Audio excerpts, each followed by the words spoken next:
What's good, YouTube? Zamcrow here, aka Scoop, back with the World Showdown Series, and we have our Season 6 quarterfinals match versus Crystal here. And this is the second time we've played, or will be. Excuse me, sorry about that. This will be the second time we've played. We played back in week 5 where we picked up our first victory on the season.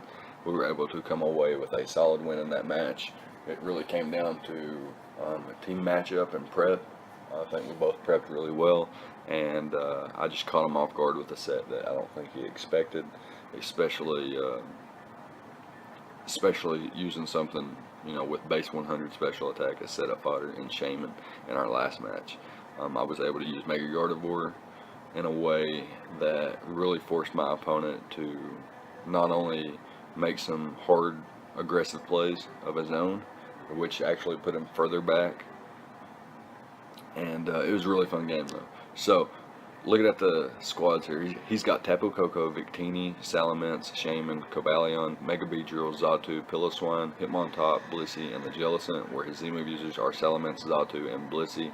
Yes, he's got Z Blissey and Z Xatu over something like Z Koko. Anyways,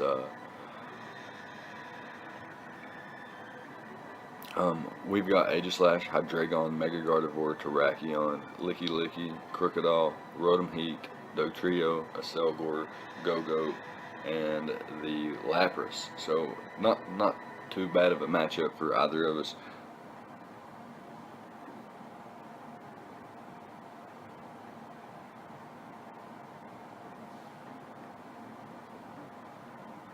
Not necessarily a bad matchup for either of us.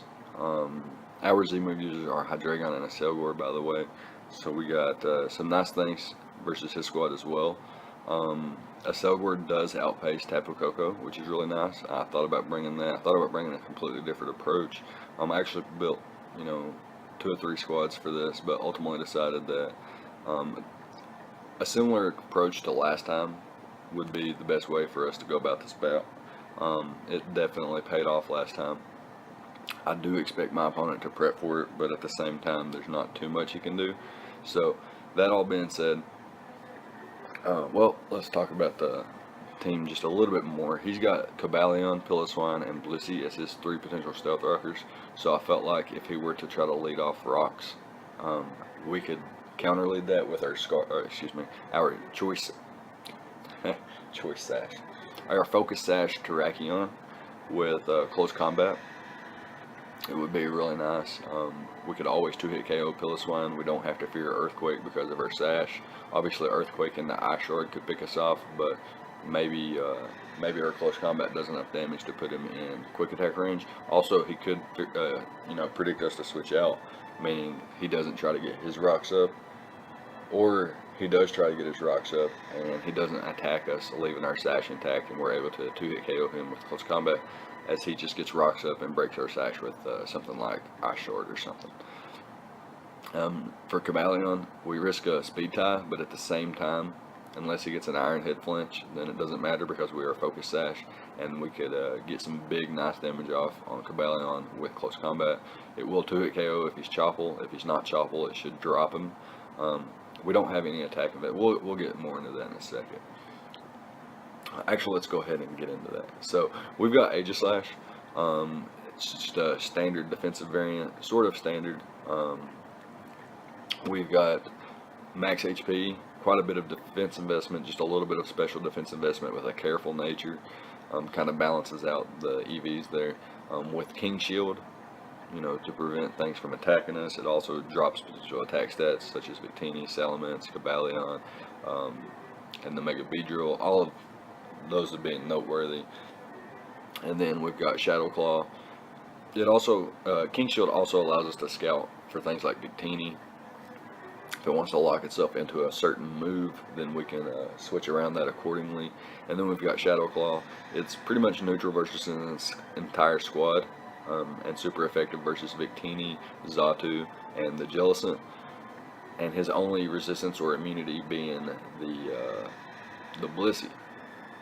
So we've got Sacred Sword for that. I know Iron Head would do the job as well, but Sacred Sword hits just a little bit harder and allows us to get some nice damage off on things like Crawdaunts and Piloswine if they want to try to, switch in or try to take a hit or force us out or something like that. And we've got Shadow Sneak as our last move. It can pick off a weakened Victini, can pick off a weakened Coco, weakened Mega Beedrill, so on and so forth, and it gives us a little bit of priority if we need it. So that's something to consider, keep in the back of our mind, things like that. Next up, we've got a Choice Scarf Hydreigon, and this monster's more so of a janitor, something to clean up the match at the end. Kind of, weaken his entire squad and maybe spam Dark Pulse or Dragon Pulse. If I can eliminate Tapu Koko, then spamming Dragon Pulse is really nice, especially if he doesn't bring the Blissey or the Blissey is eliminated already. We do have Earth Power to catch the Koko upon switch in if he wants to use that as a pivot into our Hydreigon. If he wants to switch into Crawdaunts, expecting our Dark Pulse or something like that, or Dragon Pulse even, we do have the Earth Power to catch that thing off guard as well. And then Dark Pulse and Dragon Pulse are used for the rest of the squad, basically. I use U-Turn to grab momentum and things like that.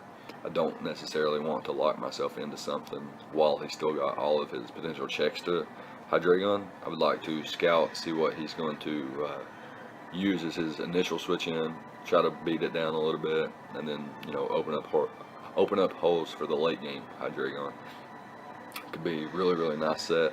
And we've got quite a bit of HP and defense investment in this bad boy, rocking a modest nature, meaning Hydreigon smacks like a truck, and with its natural bulk and HP investment here, it can take quite a few hits from things like Victini. It can take Thunderbolts all day from Tapu Koko, and it's just really nice. So hopefully it can put in the work, using things like Mega Gardevoir and Choice Scarf Dugtrio to open up holes for a late game Hydreigon is really nice. So let's go ahead and talk about Mega Gardevoir a little bit. Last time we brought a max speed, max HP, sub Calm Mind, Hyper Voice, Psyshock variant, and it literally 6-0'd his entire squad. Go check out that replay if you haven't. It's pretty fun. And this time we've decided to bring a sub Calm Mind, Wish, Psyshock variant. And we've got Wish on there to kind of, negate our substitute health damage that we take, the 25% every time we sub up, and can potentially get 50% back on a Wish. And then Psyshock, I felt like last time we used Hyper Voice and Psyshock and it ripped through his squad.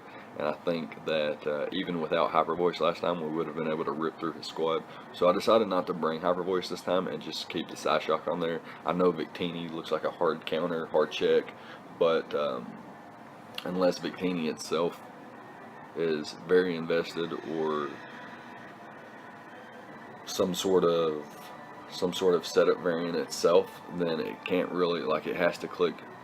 First of all, if I get a Calm Mind up, something like Blue Flare is not going to break my sub, and then even then he has the chance of missing, so he has to kind of V-create, which weakens his defenses. Allows me to get +1 Psyshock off, +2 Psyshock off potentially, and start to neuter things like Victini. If he is Shed Shell again, he can't be any kind of Leftovers variant or Assault Vest or anything like that. So I feel like my squad forces his Victini to be Shed Shell, and then I can really open up holes for Mega Gardevoir, or potentially just getting rid of things like Coco, Coco, Victini, Mega Beedrill really opens up holes for my Mega Gardevoir. Next up, we've got a Focus Sash Stealth Rocking Terrakion with Stone Edge, Close Combat, and Quick Attack. I believe Stone Edge and Close Combat are pretty self-explanatory. If you look at his squad, he has no resistances to both. Stealth Rock is really, really nice versus his squad, especially if he's got the Bolt Turn Vortex. I definitely, if I get caught in the Vortex of Bolt Turn, then I definitely want to have Stealth Rocks up so that I can be chipping away at his Pokemon as well and open up, weaken and chip things down so that Choice Scarf Dugtrio and Choice Scarf Hydreigon can really put in the work in the end game. We do have Quick Attack on Terrakion, and this is because if he is like a Choice Scarf Victini and he leads with it and he's got Sidekickers and Headbutt, as we throw off a Stone Edge and we put him in range of Quick Attack, and we're able to pick him off before he can 2-hit KO us. And we can also get Stealth Rocks up and then get a little chip damage off with Quick Attack. If he's not Scarf, obviously we're just gonna be clicking Stone Edge. Stone Edge is the move of choice in this matchup.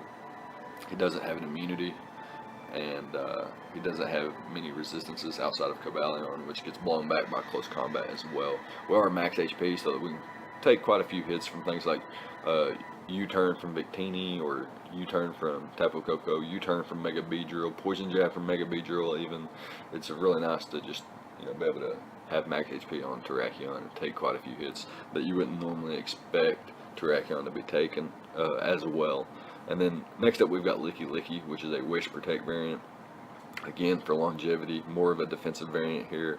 Can pass wishes into Hydreigon, Aegislash, even Mega Gardevoir appreciates a wish.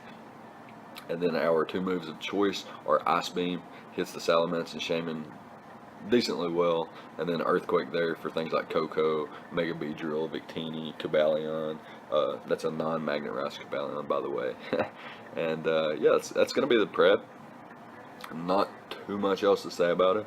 I guess we can talk about Dugtrio a little bit. I already mentioned it's a Choice Scarf variant there, and the idea is to trap things like Koko, Victini, Mega Beedrill, eliminate them from the match. Can even trap Crawdaunts and eliminate it from the match with Adamant Earthquake. We have Stone Edge. Stone Edge can prevent things like, if it lands, it can prevent things like Salamence from getting a Dragon Dance sweep, as Salamence will never be able to get 2 Dragon Dances up versus my squad. So I could potentially, I can always revenge kill it with Choice Scarf Dugtrio with Stone Edge after Stealth Rocks, which is nice. And we've got Pursuit on here. Pursuit is because last time his Shed Shell Victini was able to switch out. I do expect him to try to do something like that again. And this time I can catch it with the Pursuit and get a little bit of chip damage off. Always get that little bit of chip damage off, be really nice. And our last move is Memento. So we can Memento up on things like Shaman, which opens up Mega Gardevoir really nicely. And like eliminating Shaman opens up the rest of my squad. So if I can use like Dugtrio to Memento if I have to on Shaman, and then, you know, use it as setup fodder with my Mega Gardevoir, as long as I get rid of Shaman, I'll be in a pretty decent position with things like Aegislash and Choice Scarf Hydreigon in the late game. So all that being said, that's going to be our prep, and we can go ahead and hop into the replay now and see what actually happened. Alright, so my opponent chooses to bring the Crawdaunts, Tapu Koko, Victini, Shaman, Piloswine, and the Mega Beedrill. So very scary squad. We brought the team that we just went over in the team building segment, and he's got his 2 potential Stealth Rockers being Crawdaunts and Piloswine. Probably more so the Piloswine, as Piloswine it only needs Earthquake, Icicle Crash, Stealth Rocks, and filler move, maybe even Ice Shard. He has potential for Volt Turn in all of his potentially offensive Pokemon. He has really nice speed tiers here. This is gonna be tough here. Gonna be tough. So our lead is Terrakion. That was our designated lead from the team building section. So we're gonna just lead off with Terrakion here. See what he wants to lead with. He does lead off with his Tapu Koko. So if this thing is not Choice Scarf, he should potentially fear Choice Scarf and go for Heart Switch. He should Heart Switch out. So what I'm going to do here is get up my Stealth Rocks, I believe, as my opponent Heart Switches or U-turns out into Shaman, and I'm able to get my rocks up here. And now I'm going to go for close combat, because weakening Shaman is really, really nice for me, as it did what looked like 5%. So what I'm going to do here is Heart Switch out into Hydreigon as he throws off another Leech Seed. So really nice play on his part there. We're going to double out into our Gardevoir as he goes for Synthesis. So that's really nice for us. And we're going to click sub here once again, using the Shaman as, you know, a little bit of what we call setup fodder. And he goes for the Seed Flare and he misses. And he misses a second one too. So that's not too bad. I don't know if the second one would have broke the sub. I think the first one would have. Seed Flare's pretty strong, but as defensive as he's revealed to be, I don't know how much investment he had, and don't know if those misses actually mattered. So here he's able to actually checkmate me. Had I went for sub there on his Volt Switch, that would have probably been game. But unfortunately I don't. I go into my Aegislash here, and what I'm going to do here is try to weaken the Piloswine. So I'll weaken the Piloswine, and that opens up holes for Dugtrio and Hydreigon. Don't have to worry about Eye Shard or anything like that. I'm able to get, put this thing in range of Shadow Sneak here with 2 Sacred Swords, and stay at a decent amount of HP too. I'm back to nearly 60% here. I can shield, or King Shield here, and my opponent goes for Leech Seed again. So it puts me at, a little bit, less health than I would have been at had I just hard switched, but that's okay. I'm going to go out into my Hydreigon once again and U-turn out, as my opponent is more than likely going to go for another Leech Seed. I'm going to hard switch into my Terrakion. Well, not hard switch, but bring my Terrakion in off the U-turn here, and what I can do is just double out into my Aegislash, expecting his switch or Synthesis or Seed Flare. He has limited Seed Flares, he has limited Leech Seeds, he has limited Synthesis as well. So what I can do here is just see what kind of damage I can do. I do almost 20% offensive, so I can understand why it doesn't, or I'm not too offensive, so I can understand why it doesn't do as much as it could. But yeah, the Shaman's proven to be a very annoying, a big nuisance to the squad. So what I got to do is get my Gardevoir in versus that without taking a Leech Seed, and then start to break him a little bit. So I throw off a Wish here, and I catch it with my Aegislash. It brings me nearly back to full, which is really, really nice for me. He's able to just U-turn right back out into his Shaman though. A little bit unfortunate for me, as these Shadow Claws are bouncing off. They're really just bouncing off, and I'm not able to get any kind of damage off. So the idea is to kind of stall out his Leech Seeds, stall out his Synthesis, weaken him to the point where he can't just keep attacking and things like that. So I'm gonna hard switch into my Hydreigon here. I can catch the Wish, no matter what move he goes for here. I can catch the Wish, and now I'm gonna have to go into my Terrakion here as he actually subbed up. So sub's a very scary Victini set versus my squad. But with the U-turn damage, close combat, despite being resisted, will be enough to break his sub here. He does knock us out with the Brick Break, but now we can bring in our Hydreigon to revenge kill him as he goes hard out into his Shaman. So not a bad play there. Comfortably takes the Dark Pulse. We're going to Dark Pulse again. Reason being, we weren't necessarily trying to hack this man down, but he was in a position to where if I did get one flinch, I would have been able to knock out the Shaman, and Shaman being such a huge issue to my squad, I think that was a warranted dark Pulse there. Anyways, he goes for the Dazzling Gleam as we sack off our Licky here. Now we can bring back in our Aegislash. We don't know if he's Scarf yet, so we couldn't necessarily bring in our Dugtrio, and we're getting somewhere here, chipping down the Shaman.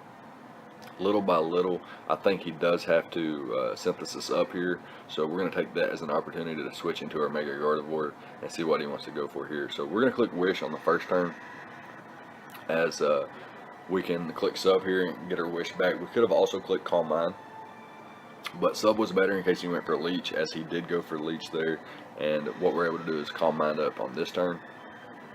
See what our opponent wants to go for. He goes into the Cobalion, breaks our sub with Iron Head, but we're easily able to knock him out with a Psyshock there. And now he brings in the Mega Beedrill, and we're going to go hard into our Aegislash. We don't have another play. This is our only play, so we're just going to go into that bad boy. And he's able to U-turn out into his Shaman once again, and this thing is just becoming a huge nuisance. We're not getting anywhere trying to break this thing down. And what's going to happen here, we're going to switch out to our Hydreigon and try to U-turn out and get a little bit of chip damage off on this bad boy, but he's able to continuously go for the Leech Seed. So what we do here is we hard switch into our Mega Gardevoir once again, and we get our sub off, and he goes for the Air Slash there, doesn't break our sub, and what we can do here is throw off a Wish. He does break our sub with the Air Slash here. There's a potential he misses here though. Unfortunately he doesn't, because now Shaman's just this huge issue. Had we had Hyper Voice, that would have been really nice to get quite a bit of damage on the Shaman. We do go for the Dark Pulse here, and we get a flinch. If we can get one more flinch, we can knock out the Shaman. but he's able to synthesis up, and that should be game, because at this point we can't break the shaman. So we're going to try nonetheless. We're not just going to give up. We're going to put all of our eggs in one basket here on Hydreigon. Wasn't able to knock that thing out. He's able to go for the synthesis here, and we don't really have a play at this point. So the idea here is to see how many elite seeds we can burn. If he doesn't have elite seed up, potentially Aegislash can beat this thing down if he doesn't have any elite seeds. But he gets all the plays right, basically. We get minimal chip damage here. He's able to go for the air slash into seed flare. Would have knocked us out, but he can, I guess he just has decided that seed flare is his, or excuse me, he wants to save his seed flares, and he's going to be able to 1v1 our entire squad here, basically, with the shaman. A little bit unfortunate for us, because we worked really hard to get those last 6 wins. And put ourselves in a position to win playoffs, and then to lose 4-0 to somebody that we previously defeated 6-0 is just a little bit discouraging, and that's going to end our Season 6 World Showdown Series run. So hopefully what we can do now is catch the potentially the semifinals. I doubt we'll go for that, but definitely try to catch the finals game live, try to record that live, and see who's going to win it. So at this point we have Crystal moving on to face Taco, and we have Ben moving on to face Mora. So I like Ben's creative playstyle, but I really like Mora's squad, and I like Taco's squad as well. But Crystal beat me, and he has Tapu Koko, and he's got Mega Beedrill. So I kind of got a pull for Crystal to win it all, as he just defeated me. But in the back of my mind, I think I don't know if the World Showdown Series has ever had a repeated or a two-peat back-to-back consecutive championship champion. Taco has a chance to do that. That would be really cool to see. At the same time, Mora defeated me in Season 3. To see him win another title would be cool. But I really want to see Ben checkmate win a title, because he builds really nicely. He's got some creative things up his sleeves at all times, and that's going to be that. So I don't know. Like I mentioned, I'll try to catch it live.